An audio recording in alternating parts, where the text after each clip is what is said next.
If anybody wants, I'm gonna text her. Thank you.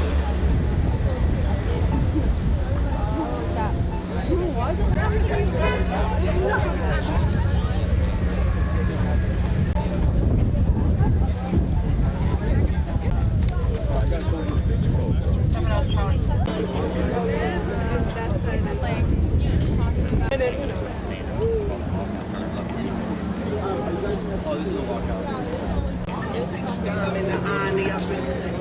Yeah, over there. Took me down after I got out of class.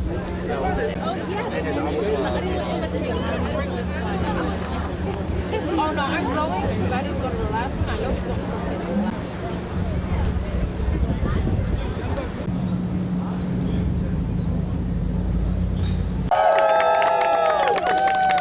Jewish Voice for Peace, which we also call JVP, Jewish Voice for Peace, is the largest progressive Jewish anti-Zionist organization in the world. And I'm here speaking only for myself. So I want to take this opportunity to report back from my trip last week to Washington, D.C. I went to Washington, D.C. and I joined thousands of other Jews like myself from across the country in a protest organized by Jewish Voices, JVP. And like many other JVP members, I'm an anti-Zionist Jew, and I support Palestinian liberation. Jewish Voice for Peace organized last week's protest in Washington, D.C. to demand a ceasefire and an end to Israel's genocidal violence in Gaza. So I want to report back to you about the signs that I saw people carrying. Signs held by thousands of Jewish people in Washington, D.C. last week. I saw people carrying signs that read, "Free Palestine, give back the stolen land." I saw signs that read, "None of us are free until we all are free." Signs that read, "There never was a land without a people." Signs that read, "My grief is not your weapon." Signs that read, "End settler colonialism." Signs. I want to tell you that I stood with thousands of Jews together in the streets of Washington, D.C., thousands of Jews who chanted, "Long live Palestine," and "Free, free Palestine." Free, free Palestine!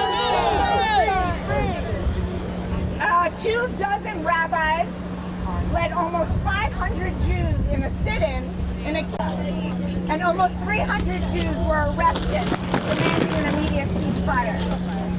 Like all groups of people everywhere, Jews hold a variety of political perspectives. I'm here to tell you that not all Jews support Zionism. I'm here to tell you that it is not anti-Semitic to criticize Israel's violence and dispossession of Palestinian people. I'm here to tell you that Palestinian people deserve to live in freedom and dignity. And I just want to say, student organizing is critical, absolutely critical, and I'm so proud to stand with you today. We need to stand together, and students are key in this global fight to advance justice and solidarity. So onward. Thank you very much for listening. Come to this side, and we're going to break for prayer. So, who's leading us in Salah?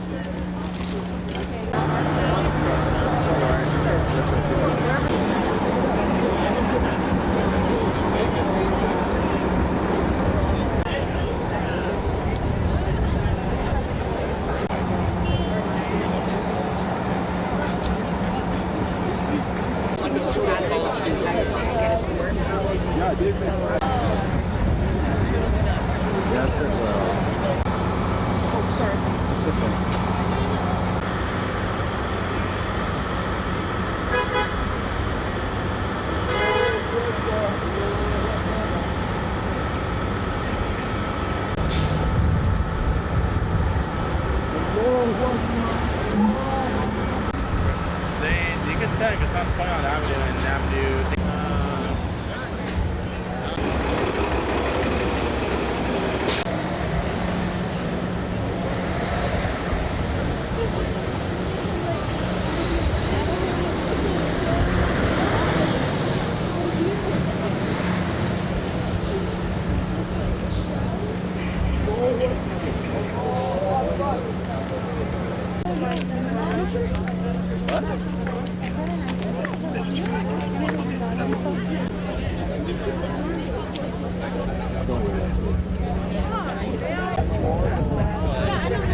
In the recent weeks, an alarming trend has been growing within the corridors of news media outlets in which twisted narratives and selective storytelling has become common practice. Please, thank you. Yeah, I'll take this one. I'll just leave this one. Hopefully this is a little better. Hello, hello. Are you pressing? Where do I press? I'm sorry. Just press the button.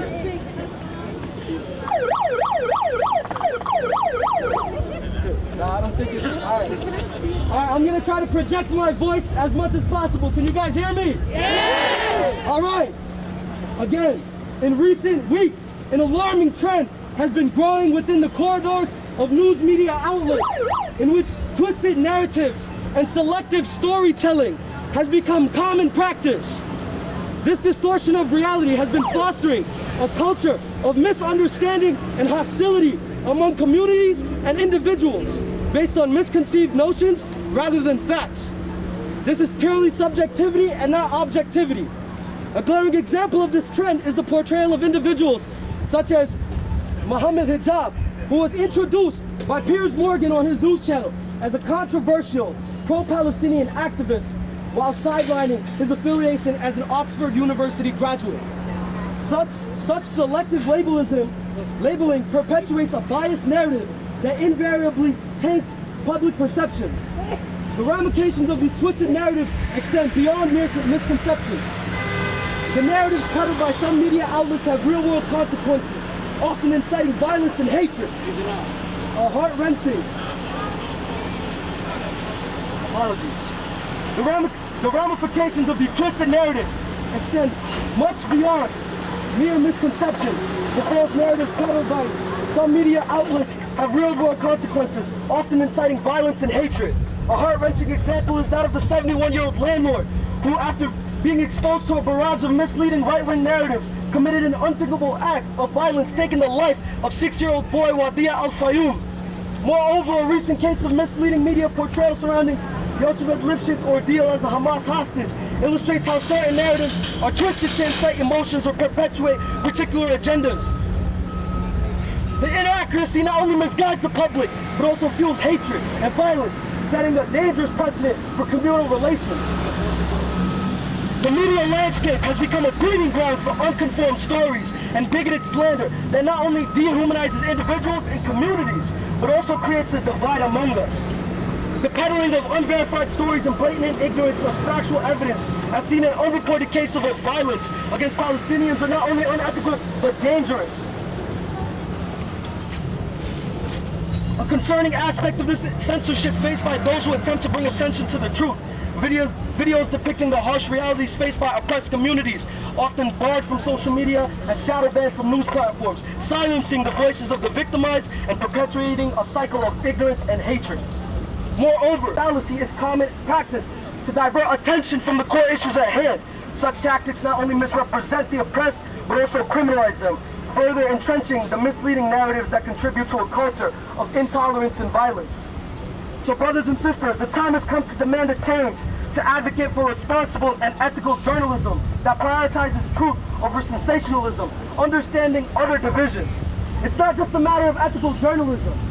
It's a matter of fostering understanding and empathy in a world already besieged with conflict. We must urge our media outlets to portray the siege and the crisis in Gaza with the impartiality and honesty that it warrants, shedding light on the human suffering and the urgent need for a peaceful resolution.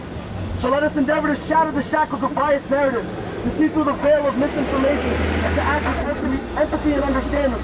We must advocate for a disclosure that leads.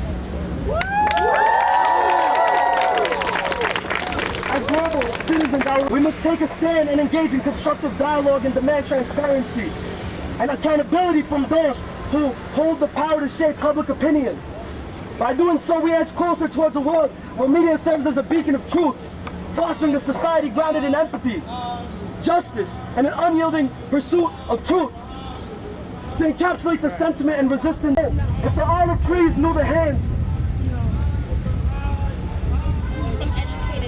times in exile or in prison.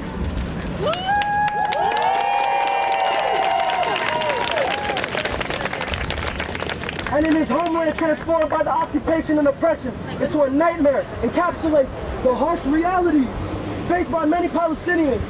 Last certainty that today is better than what the days ahead will hold. Tomorrow always heralds the worst situation, serves as a poignant reminder of the urgency to act towards justice and peace. So let us strive towards creating a narrative that reflects the essence of humanity, acknowledges the suffering of the oppressed, and fuels the momentum towards justice, peace, and an equitable world for all.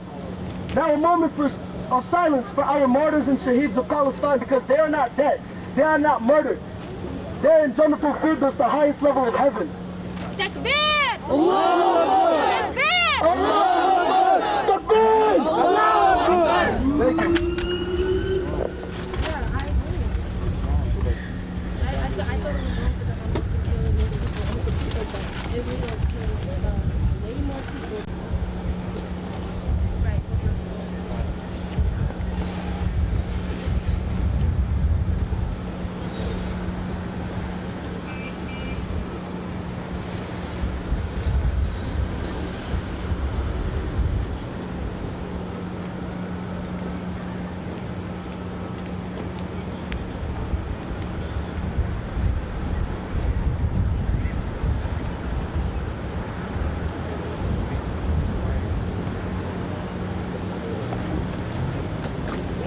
Get out. It's gonna be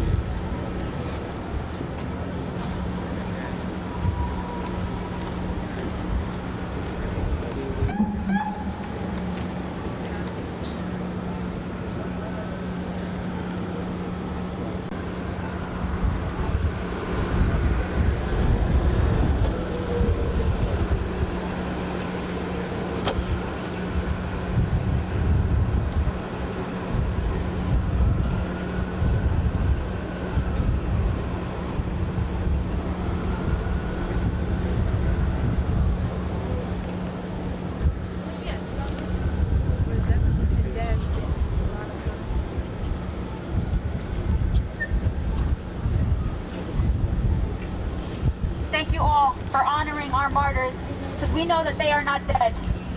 They are with Allah, and victory is with the oppressed, not the oppressor. Today we're going to have Professor Karina Mullen give a small speech.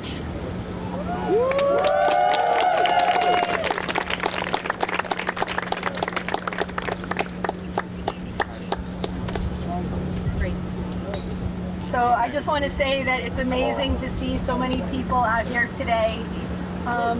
And thank you for all the work that you've done to put this on, to organize this.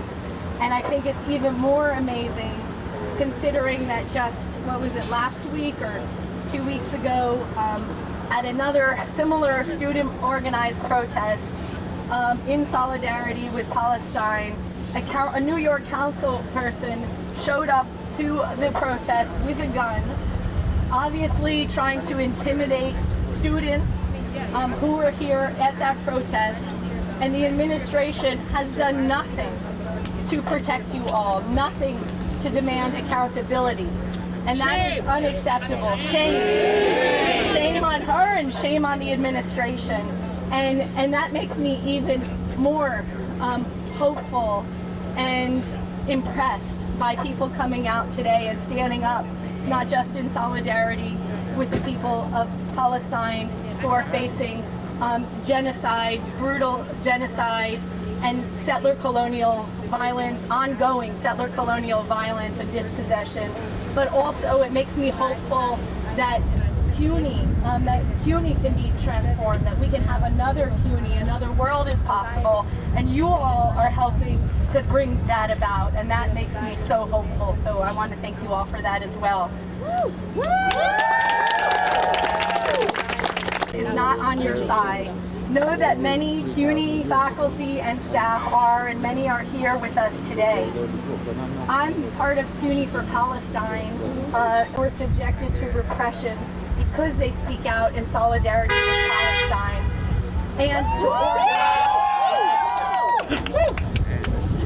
And to organize to transform this institution, our institution, into one that truly represents the interests of its working class, black and brown student body, and supports its most vulnerable students and workers against harassment from within and outside the institution.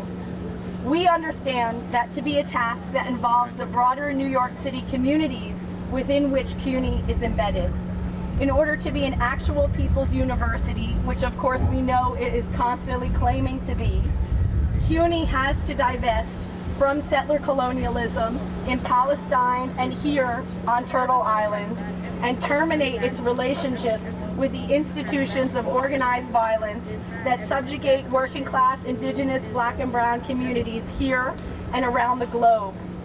Decolonizing the university is about overturning these broader systems and structures of power.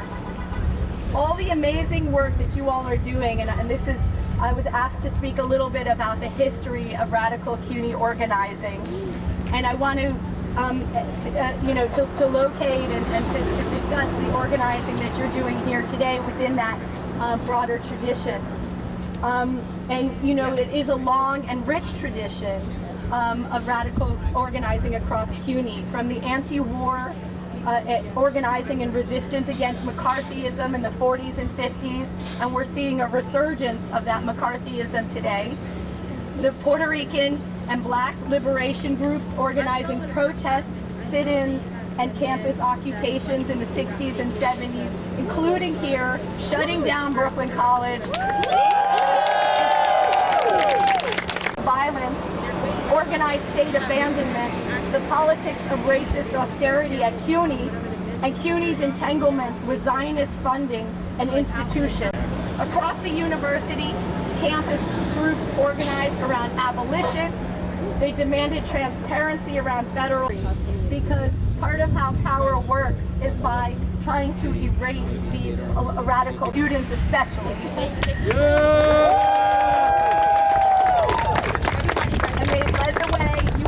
Led the way once again. All our doing here today is bringing us closer to achieving that vision, and I just want to thank you. Zionists claim that their ethnic cleansing campaign against Palestinians is being committed for our safety. That bombing hospitals and destroying mosques on the holiest days in Islam, killing little kids and maintaining an open-air concentration camp is somehow keeping Jewish people safe.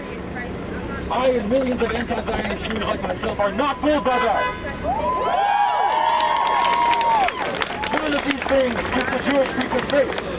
And to paraphrase a great Jewish anti-Zionist and a dear friend of mine, I will not allow these Zionists to do these things in the name of my ancestors.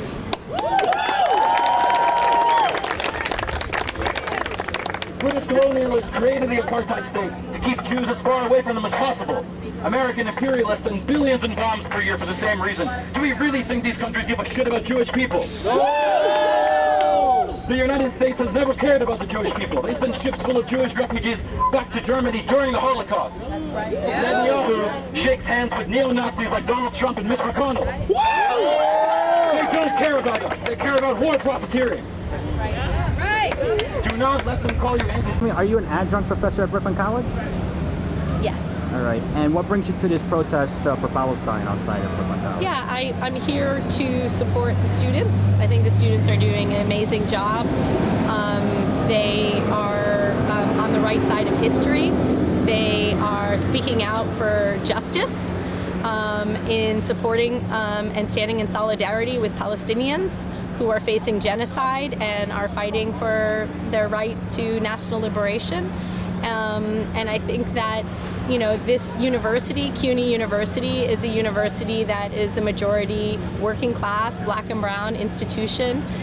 It's an institution that the administration should represent its students. It should represent the communities in which it's embedded in.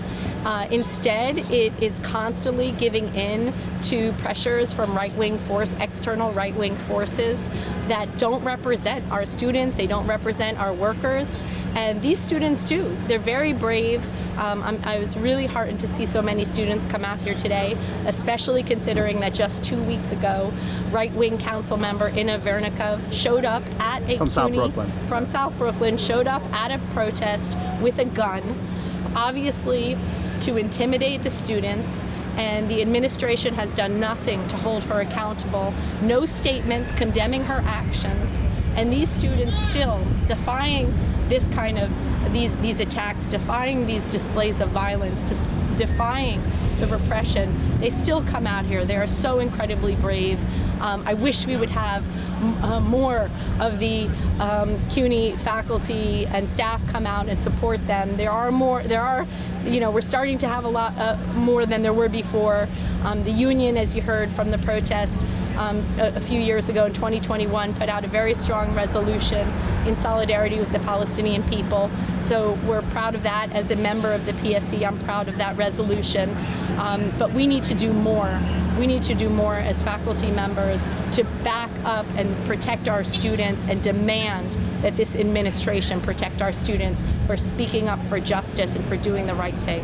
All right, and how has this affected, obviously the situation in the region has been taking place for a couple of weeks. How has this affected you as a professor at CUNY? How has this affected you in certain matters, this situation? As a professor, of course, there are always fears of retributions, especially as an adjunct. I'm a vulnerable worker here at CUNY, as are many others. This institution depends upon, in fact, the exploitation of adjunct workers and a repressive, exploitative, multi-tier system, labor system that really is unfair and needs to be challenged in its own right, not just when it comes to freedom of expression, but certainly the fact that adjuncts have very few rights, labor rights, means that it's harder for us to exercise our rights, our First Amendment rights on campus, because there is the fear, of course, of losing employment. I think that increasingly more and more people are understanding that this kind of repression is unacceptable, and it's unacceptable for students. It's unacceptable for the workers at CUNY as well. That we have a right as well as a duty and obligation to stand up to injustice. And as I mentioned earlier, and many people have mentioned in their talks today, there's a long tradition of CUNY faculty, staff, and students standing on the right side of justice, standing on the right side of history, standing with the oppressed, standing against oppression, whether it was fighting McCarthyism and the repression in the 40s and 50s, or fight for open admissions, ethnic studies, Black and Puerto Rican studies programs, against the war, anti-imperialism, for labor rights. We've against racist police violence. In this university, people have always been struggling and always been fighting for justice. So these students are part of that tradition, and I think I'm proud of them. And as an adjunct, even someone who could risk my own employment for standing up and speaking out on Palestine, it's the right thing to do. And as you heard one of the students say at the end, this is not the time to be fearful and let our fears of employment get in the way of speaking out for justice and saying what's right. And we all have to be brave. And I feel even braver. I feel more empowered after seeing the students do that. So thank you. All right. Can you spell your name? Corinna, Corinna. Last name? Mullin. And you're an adjunct professor at Brooklyn College. All right, thank you very much. They're a part of Israel, from the Trump administration to conservative evangelical Christians. They only donate to the IDF because they think sending us Jews away to Israel. Jewish people like myself need to stand with our Muslim siblings. Muslims are being doxxed by Zionists, repressed by government, and surveilled by police every single day in our name. Michelle Anderson cannot commit acts of institutional violence against my friends and say she's doing it to protect me. I don't need to be protected from my friends. I need to be protected from the NYPD. They train with the idea to assault and kill protesters like myself. I need to be protected from the military that sends its F-35s and white phosphorus rounds to light Palestinian kids on fire from the air. And then sends the National Guard to brutalize BLM protesters here. That's who I need protection from, who we need to protect ourselves from. Because at the end of the day, we are all on the same side. The rubber-coated bullets that they shoot at us are manufactured in occupied Palestine. The kettle and corral tactics they're using against us right now were developed by the IDF to crush Palestinian resistance. That's right. Speak on it! To quote the great Abby Hoffman, a Jewish radical like myself, become an internationalist, because this fight is international. I believe in the Jewish concept of tikkun olam, that Jews bear a responsibility to make the world a better place, and that we can do it with the smallest act of resistance and respect. If I can make one Muslim student feel safer on a campus that calls them terrorists for their mere presence, I have a responsibility to. By the grace of God. I want you all to take with you the concept of tikkun olam, the most persecuted. Thank you for listening to me. Free, free Palestine! Free, free Palestine! Free, free Palestine! Free, free Palestine! Free, free Palestine! Free, free Palestine!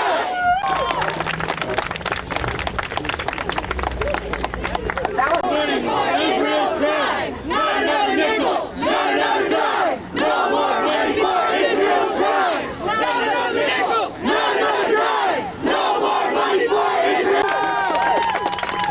My name is Tatiana. I'm an adjunct here at Brooklyn College. I'm a member of 800 Palestinians in Gaza have been murdered by Israel. Is genocide. There are over 100 walkouts for Palestine today. Of Brooklyn College has perpetuated Islamophobic stereotypes by associating our protests with violence. Students peacefully standing up against the oppression of Palestinians as Gaza is being actively destroyed are being vilified and painted as many Jewish students are participating in and supporting the pro-Palestinian protests themselves. Jewish people all over the world are saying that anti-Zionism is not anti-Semitism.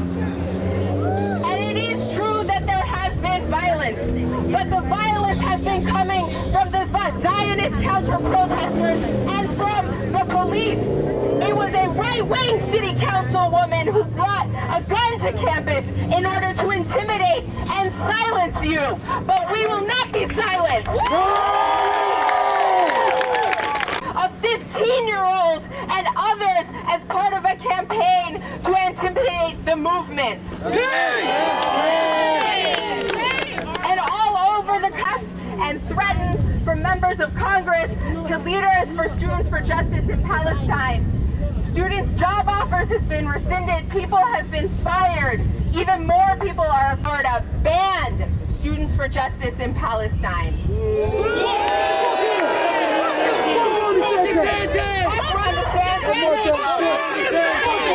That are just denouncing the atrocities in Gaza. But so many forces want to silence us, but faculty and staff and students are here. And it is essential that we are here because we live in the belly of the imperialist beast. And this genocide is funded by and supported by the United States, by Democrats, by Republicans. Joe Biden went to Israel last week and in the midst of this genocide gave a green light for the ceaseless bombings being dropped on Gaza. The U.S. spent... Fuck Joe Biden! You can't hide! You're committing genocide! Joe Biden, you can't hide! You're committing genocide! You can't hide! You're committing genocide! The U.S. spends $3.3 Israel for the war in Ukraine and for a racist border wall. They said they couldn't student loans. And we have one thing to say to that. From Palestine to Mexico, border walls have got to go. From Palestine to Mexico, border walls have got to go. Both Democrats and Republicans are united in building these races or Africa, whether it be in Palestine or Puerto Rico. Viva Palestina! Viva Palestina! Whether Republican or Democrat, they always have funding for war. They always have funding for Israel. But they never have money for a free, fully funded CUNY that we deserve. No money to eliminate student debt, for housing or health care. No money for transportation. We demand an end to U.S. funding for the Zionist state of Israel.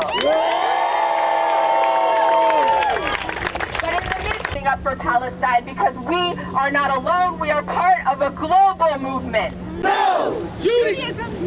There are active Jewish activists that are part of the Free, free, free Palestine! Free, free, free Palestine! Free, free, free Palestine! Time media lies! Neighborhood in Gaza dies! Neighborhood in Gaza dies! Every time the media lies! Every time the media lies! Neighborhood in Gaza dies! Neighborhood in Gaza dies! Genocide Joe, what do you say? Genocide Joe, what do you say? How many kids did you kill today? How many kids did you kill today? Netanyahu, what do you say? Netanyahu, what do you say? How many kids did you kill today? How many kids did you kill today? We will free our lifetime! Within our lifetime! We will free Palestine! We will free Palestine! Within our lifetime! Within our lifetime! Netanyahu, you can't hide! Netanyahu, you can't hide! You're committing genocide! You're committing genocide! You're committing genocide! You're committing genocide! We will free Palestine! We will free Palestine! Within our lifetime! Within our life! Neighborhood in Gaza dies! From the river to the sea! From the river to the sea! Palestine will be free! Palestine will be Palestine Arabia! Judaism yes! Zionism no! Judaism yes! Zionism no! Judaism yes! Zionism no! The state of Israel has to go! Judaism yes! Has to go! Judaism yes! Zionism no! The state of Israel has to go! Palestine will be free! Palestine will be free! We will free Palestine! We will free Palestine! Within our lifetime! Within our lifetime! It is right to rebel! It is right to rebel! Israel, go to hell! Israel, go to hell! We will free Palestine! Within our lifetime! Within our lifetime! Don't you cry! We will never let you die! We will never let you die! Palestine, don't you cry! Palestine, don't you cry! We will never let you die! We will never let you die! Free, free Palestine! Free, free, free Palestine! Free, free, free Palestine! Not another time! No more money for Israel's crime! No more money for Israel's crimes! Not another nickel, not another dime! Not another nickel, not another dime! No more money for Israel's crime! No more money for Israel's crimes!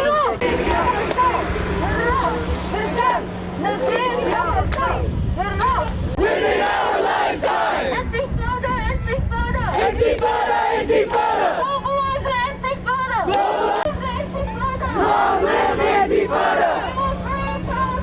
We will free Palestine! We will free Palestine! Palestine will be free! Palestine will be free! Biden, Biden, what do you say? Biden, what do you say? How many kids did you kill today? How many kids did you kill today? Eric Adams, what do you say? Eric Adams, what do you say? How many kids did you kill today? Are you with Israel? Israel, you can hide! You're in front of this protest and your thoughts? Yeah, I think this is wrong. What's going on? I think they're misguided. I want to hope so, believe so. But they're saying from the river to the sea, which means like they don't want Israel to exist no more, which is a democratic country.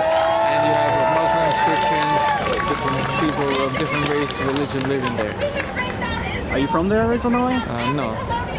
Where are you originally No, from? I'm from Moldova, from Eastern Europe. Moldova? Yeah. Are you of Jewish heritage as well, or? Yeah, I'm Russian Jewish. So what do you thought of the recent situation that's been going on in the region?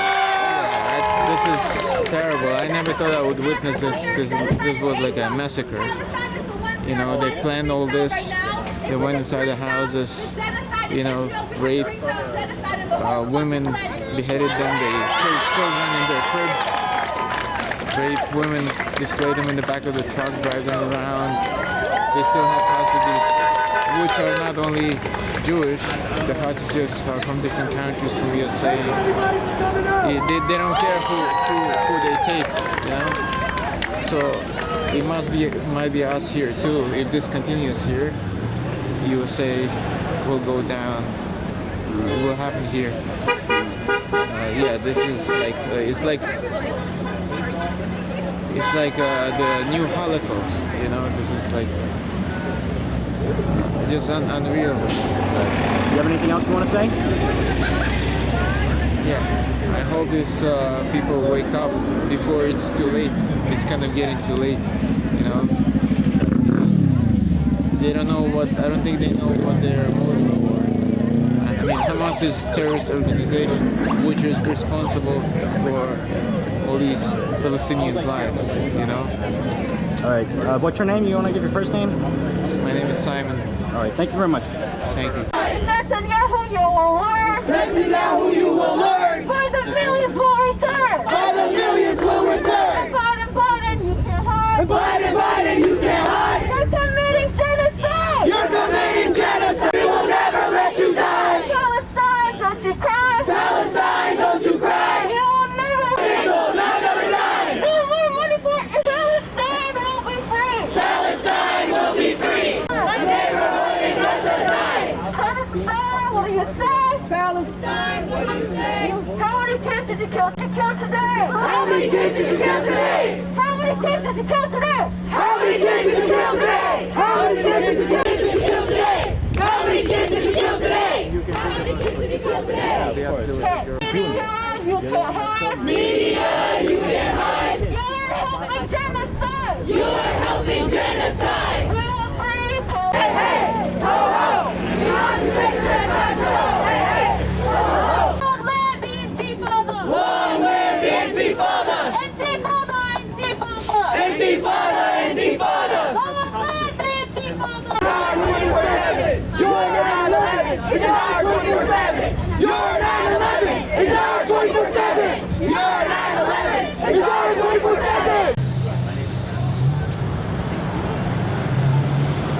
And the suffering of the people of Palestine. Amen. Oh Allah, give them all the patience that they need. Amen. Give them all the strength that they need. Amen. Give them all the fortify their hearts and calm their all their trauma. Amen. Oh Allah, like you granted Yusuf's heart peace in the well. Oh Allah, oh bestower of mercy, bestow your mercy on them. Judaism, yes. Zionism, no. Judaism, yes. Zionism, no. The state of Israel must go. The state of Israel must go. No. Judaism, yes. Zionism, no. The state of Israel must go.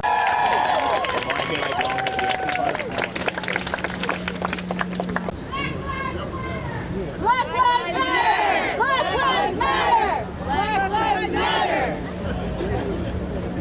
Light on the human face behind the headlines, because the numbers don't lie. Find each other. We appreciate that. And like, you know, and whether, you know, you're... Your 9/11 is our 24/7. Your 9/11 is our 24/7. River to the sea. From the river to the sea. Palestine will be free. Palestine will be free. From the river to the sea. From the river to the sea. Palestine will be free. Palestine will be free. Intifada, Intifada. Long live Intifada. Long live it. How many kids did you kill today? Eric Adams, what do you say? Eric Adams, what do you say? Resistance is justified. Resistance is justified. People are occupied. And people are occupied. The neighborhood in Gaza dies. The neighborhood in Gaza dies. Gaza, Gaza, don't you cry. Gaza, Gaza, don't you cry. All right. statement. It's on our Instagram. We're going to put it in our link if you're not already following, BC_SJP, alright, PRA as well. They're in support and many statements condemning what Vernicov did last time. That's a shame you are! Stop! Silence us! Now is